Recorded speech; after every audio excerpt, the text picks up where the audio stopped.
Good day, everybody. Good morning, good evening. Whatever time you're watching this at, Molweni, Kgotsong, Dumelang. Hope you all are good. I believe today's video is going to be short, very short, simply because we're going to get straight to the point. And the point of today is people pleasing.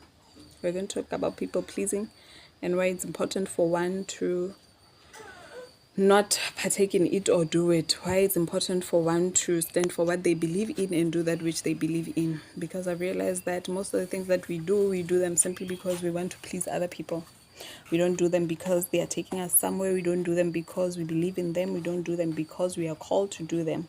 But we do them simply because we want to make other people happy, and that is not good. I know that for some of us, it's not something that you do intentionally. For some, it's something that you grew up doing.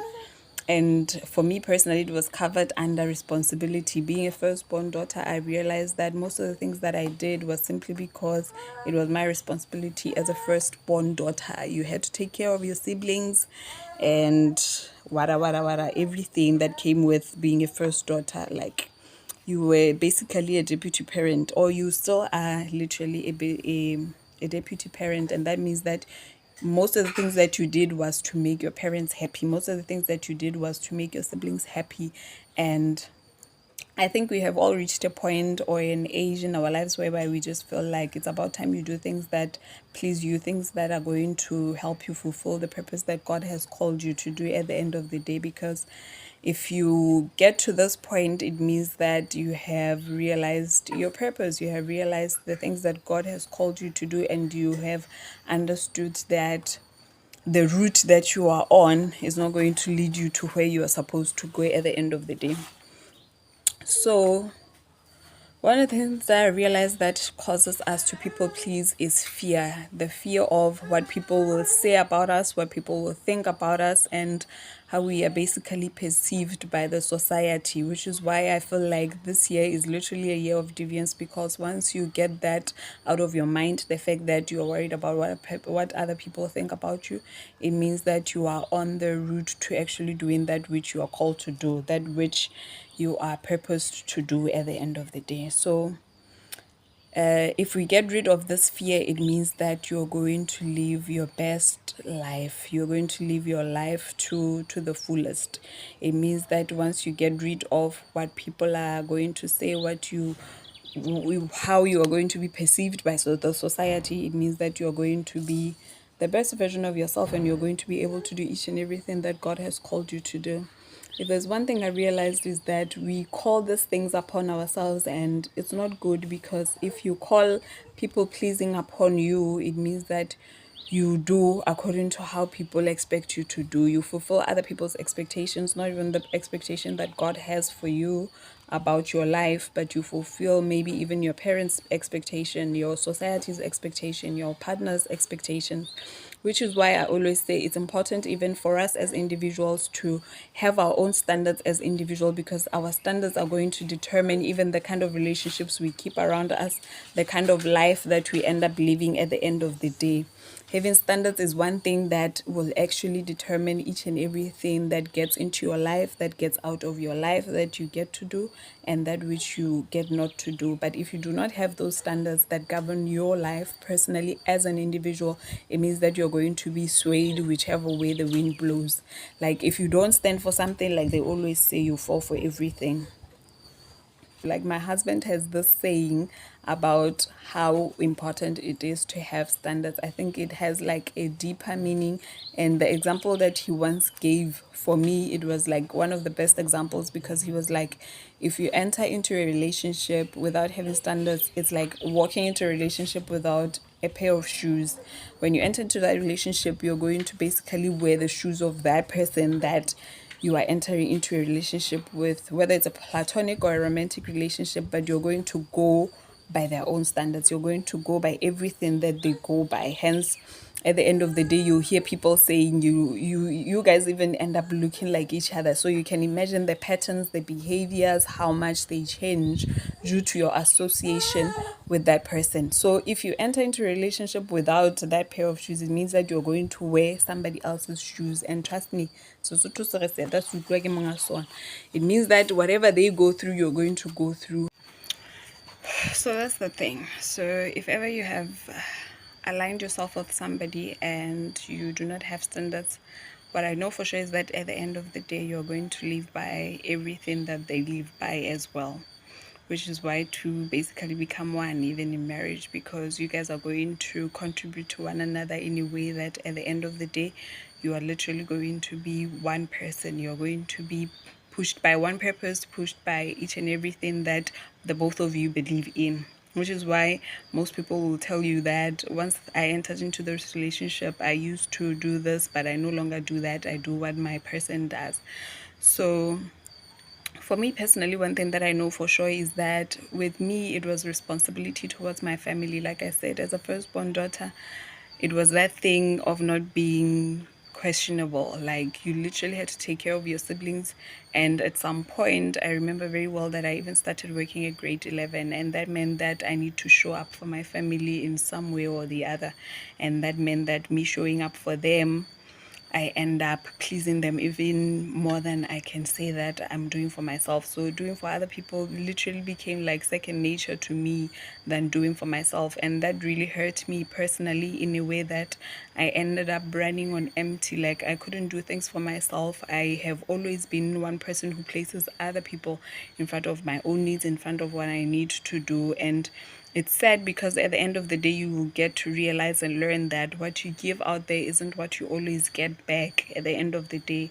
And that is the most painful part, because if you start people pleasing, it means that you're going to self-sabotage. You're going to sabotage yourself in the things that you are supposed to do even for yourself. You're going to end up doing more for other people than you do even for yourself. You're going to run empty simply because you are doing more for other people than what you're supposed to be doing for yourself.